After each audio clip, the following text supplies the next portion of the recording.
You are now listening to the Hot Take Hot Box. With all the things that have gone on and everything that's happening now, with how this team has fallen apart, lost 4 of their last 5, really has just. I mean, they were 11-1, 10-1. They were 10-1 after that Bills game, and it just really. I can't believe it. I mean, it wasn't that long ago, Ty. You were in KC watching one of the better wins I've seen in the regular season, where things went our way, but exactly like that. But it was a great win, I felt good about it after that. Now we're watching a team that has just completely disintegrated, and we've switched defensive coordinators. Our offensive coordinator is obviously not doing his job, and nobody's really come out and I know people. We're going to get into the A.J. Brown stuff. I want to say that for later. But I guess I wanted to ask you, Ty, do you think Nick Sirianni really should be on the hot seat? Probably, yeah. I mean, I don't, especially, I don't know. I think they have to give him another year, or I think they will. I don't think they have to. I think they will. I'm all the way okay with cutting bait whenever. Brian Kelly just fired the entire LSU defensive staff. All of them. He said, you're all gone. And that was very much needed. And some people, some traditional folks will be like, oh, we won 10 games. Like, how come we're making absolute wholesale changes? Well, they're needed. Nick Saban, when things aren't working, he just told his wide receivers coach, go kick rocks. Yeah. Like, A&M just took him from them. And Bama fans are like, yeah, when's the last time we actually, when's the last time we actually developed a receiver? It's been a couple of years. You can have him. Nick Saban has always been okay with cutting ties with a coach after 1 year, or somebody that has a lot, it's been hyped up. Well, these coaches have been hyped up. It's time to get rid of them. It might start with Sirianni. Now, I don't know what we would do. I'm sure the hottest and biggest name would be Harbaugh, and we don't even have to get into a coaching search, because who knows which way that could go. But I will say, if we're going to change up the offense, the OC is definitely the number one issue. I have issues with Sean Desai and Matt Patricia, but I also think our defense just isn't good. Not that good anyway. I think we have some guys, we have some playmakers, but Jalen Carter was supposed to be not like Trayvon Walker, where he was going to take some time to enter the league and enter his prime, and he was going to be a project. Jalen Carter was not supposed to be that, but he was supposed to be a little raw in the pass rushing. His pass rushing moves. Doesn't really have many moves, so there's a lot of times you see him kind of get stonewalled, pushed into the dirt because he doesn't have that many moves. He has been our most consistent and best defensive player all year. Yeah. No questions asked. Who would even be second? Who would your second most best BG? And he's 35, 36. Like Nick Morrow, unfortunately. Yeah. That would be another guy I would think of. Blankenship, he played well to start the year. Slay has been pretty good. He's 33. Bradbury just turned 30 and absolutely fell off a cliff. He's almost borderline unplayable. Avonte Maddox, I heard he was the best slot corner in the league. He gets hurt, comes back, gets cooked, and then gets hurt again. So, we don't have any depth at all on the team, whatsoever at any single position, I think, besides maybe D-line. And even then, Fletcher Cox is he's just okay. He's at the point in his career where he's pretty much a 20-snap guy. I like what Moro Jomo and Milton Williams and guys like that can produce in a rotational role. But, look at the edge rushers. We're not getting the production that we should. No, that's a big problem, man. The Nolan Smith pick was probably just to take another Georgia guy. We could have got Brian Branch. He was sitting right there. One of the better safeties, one of the better rookies in the league. Another safety we passed up on when we traded up for Jordan Davis was Kyle Hamilton. Jordan Davis, I don't know if you saw the Brian Baldinger clip, but he went off. Not off, but he went in, I guess I'll say, on Jordan Davis, just being out of shape, saying he's unplayable, he shouldn't be playing. And he's right. He's right. The guy does nothing. Every play, man. Yeah, the guy does nothing. He's supposed to at least. I keep seeing people saying, he single-handedly won us the Bills game. First off, he did not. He did. He did a lot in that play. Game. That's what people single-handedly won the game. But no, he made the big play, sure. But what has he done since then? I was arguing with this guy. I'm like, bro, Moro Jomo has done more in the last 3-4 weeks than Jordan Davis has. Jordan Davis is consistently rotting at the bottom of Pro Football Focus's grades, and that's because every single snap he doesn't do anything. He's not getting double teamed and taken out of plays. He's getting single teamed and taken out of plays, and he's just not not doing anything, quite literally. So I saw somebody saying that Jordan Davis was like leading the league in double teams or something on run plays or something, and I'm like, that would make sense on specifically run plays, but Right. like he's What about yeah? the thing is like he doesn't get like he makes no impact on like a passing place. Like he's very rarely ever in the backfield. Like that's why I don't understand like what is he like what value is he providing? That's the thing. They picked him pretty high. I mean, I get he's only 23 years old. I'm not saying it's over for him, but Yeah. like I think Baldinger's right. Like he looks overweight and he looks out of shape because there's plays where you see him trailing behind and he's just jogging. While you see the play where BG runs from like all the way in the backfield to make a play on a run play that got by him. Like he plays with a motor that he's 35 years old. These young guys are all huffing and puffing and kind of just mailing it in because the team is 11-5, 11 and like 6.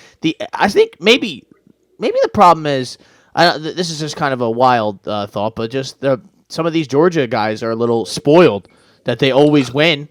And they really don't know how to handle losing. So it's like when things are getting a little tough here, they don't really know what to do or how to handle it. I don't know.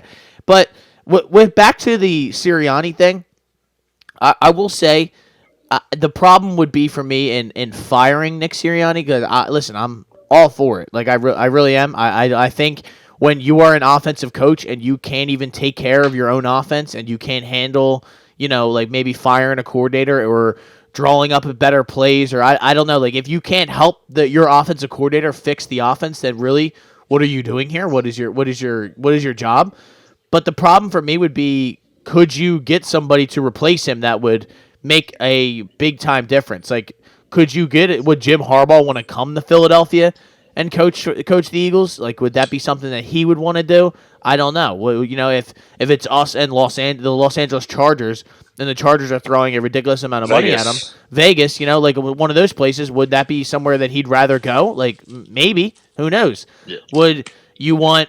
I don't know. Is Bill Belichick going to be available? Is that something that you would want? A defensive coach, you'd still have to go out and get an offensive coordinator, and their offense hasn't exactly been the most explosive offense this year. Let alone, I mean, needless to say, they don't have A.J. Brown, Devontae Smith, and Jalen Hurts, but it's the problem would be who could you get in here to replace him or make him better, and I just don't know. I think the number one thing that they have to do is get a innovative offensive mind. Someone that has an intricate system or just a system that's not so bland and you can see on face value what they're running and it's very predictable. We need something. I got the name for you. Who?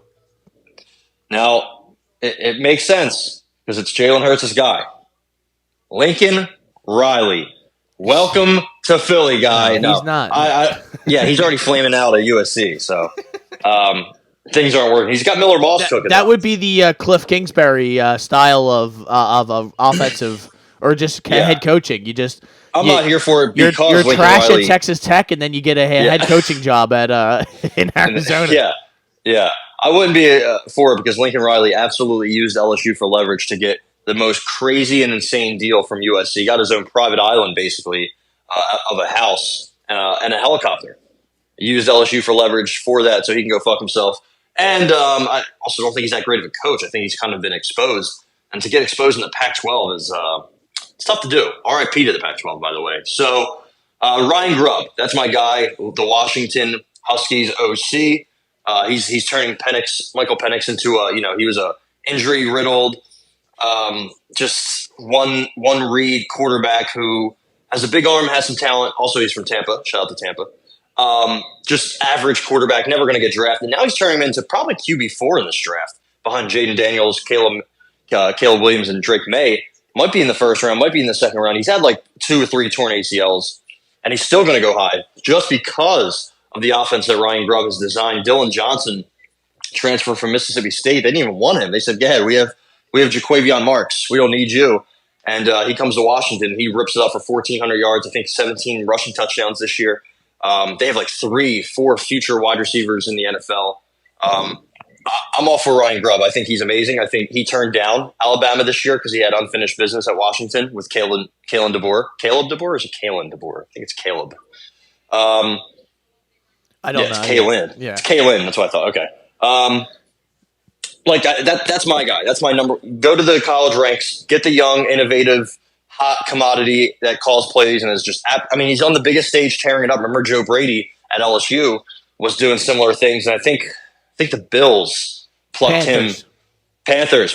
He's at the Bills now, and he's doing really well. The Panthers plucked him from LSU and said, "Listen, man, here's a bunch of money, and you can run an NFL program." He wasn't even running the whole offense at LSU. He was just kind of he was the passing game coordinator, splitting duties with Ensminger. So, I think that's 1,000,000% what you try to do, no matter what you do at head coach. Yeah, I guess obviously the new head coach. I guess Hardball would probably have his say. Also, if you get Hardball, there's a good chance he brings his defensive coordinator. I forget his goddamn name. Jesse Minter, who's like the best DC in the country. So I guess if you get Hardball, you can probably get Jesse Minter as well. Maybe Sharon Moore also an OC. I don't know, but either way, I'm just looking at, I guess, what's more realistic. I really don't think Sirianni's gone. I think they're going to give him another year.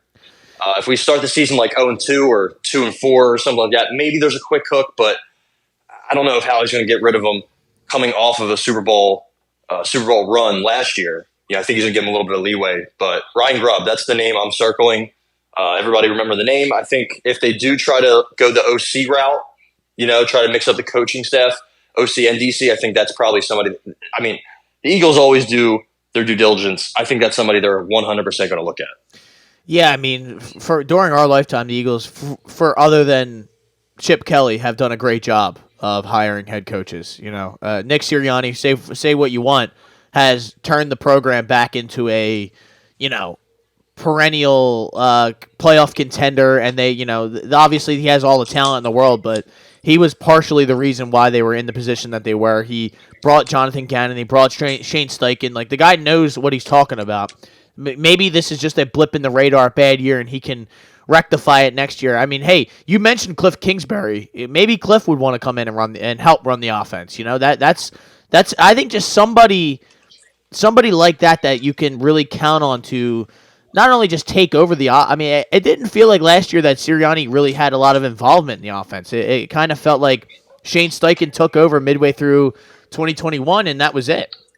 It was his job to have, and I guess I didn't personally realize how much impact he had on this team, like on this offense, and how intricate his offense was, and how good of a play caller he was. But I'm realizing it now, and I'm missing that man because I wish he was still here. But yeah, like I agree with you. If they don't go that route, if they don't fire Nick Sirianni, which it truly does depend on how this season ends.